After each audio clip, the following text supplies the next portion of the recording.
I've got children I've seen grow up. I've been an MP for nearly 17 years in Hackney. I've seen them grow from being children to adults working, unable to move out of their home because they cannot afford to privately rent, because even on quite a good job it's very hard to pay the levels of rent that are demanded. They would not qualify for a social rented housing if they're single, but even then there wouldn't be enough available.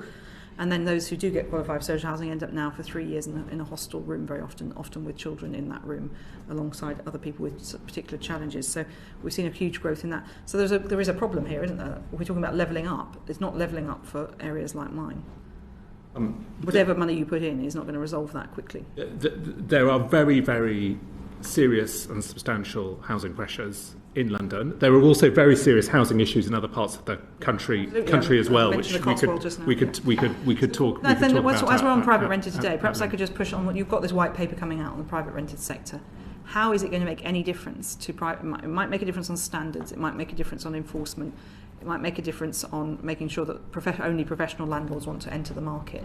But what's it going to do to make it affordable to the people who can't get social housing, who won't be able to afford shared ownership, who are currently living in overcrowded homes, private or social rented? So the focus of the white paper is on the areas that we discussed, on improving security of tenure, improving compliance, making it easier to get redress when things go wrong.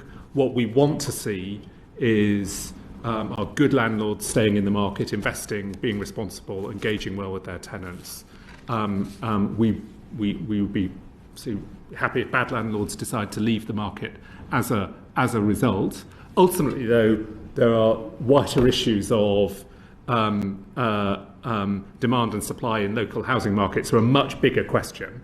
The private rented sector is a market where ultimately it's markets that drive. That's a very big question. So perhaps Ms Crowther, as you're the director responsible for the private rented sector, when you're modelling all of these proposals that you're going to put into the regulatory white paper for private rented, are you looking at what that might mean to the supply of rented housing and rent levels?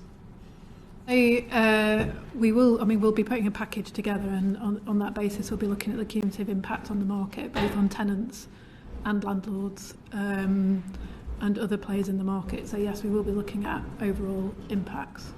But the focus of the PRS reforms is about improving security of tenure and improving standards. Well, security of tenure is also attached to rent, of course. We've read what's only anecdotal, it was only what I read in the papers. Yeah. I haven't seen one directly in my constituency yet of people renting properties within 7 minutes of them being put online and paying. I think the most incredible one was £90,000 down as a deposit to rent a property up front for 3 years, which is extraordinary. That suggests to me that there's a big problem. Is that something that's on your radar, Ms Crowther? We're certainly monitoring it. So our understanding is that rental levels are generally below inflation in terms of increases, but they are rising for new lets. So it's certainly an issue that we're observing for new lets rather than families that are in existing, or other people that are in existing lets. You have of course no regulatory powers over rents of that sort of going up at the rate that they're being purported as.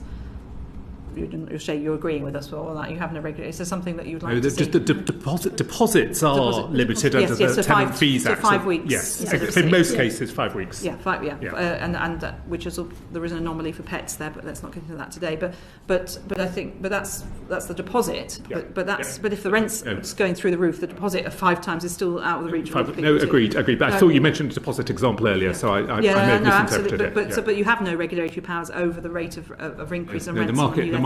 The market decides. But ends up that local authorities and hostels end up picking up the pieces of people who can no longer rent in the private sector. That's right. And this is in terms of new lets. Just there is a regulation. Well, there is a regime. Again, a complex regime, but just for completion, there is the ability to go to the tribunal, the first-tier tribunal, if rent increases are disproportionate. But that's not really what we're talking about here. With inflation at 5, maybe rising to 6%, it's still quite a lot. That's maybe not seen as disproportionate, but still significant if you're on that's a retail wage or something, so maybe even on London living wage. Okay, I'll go back to Ms Austin.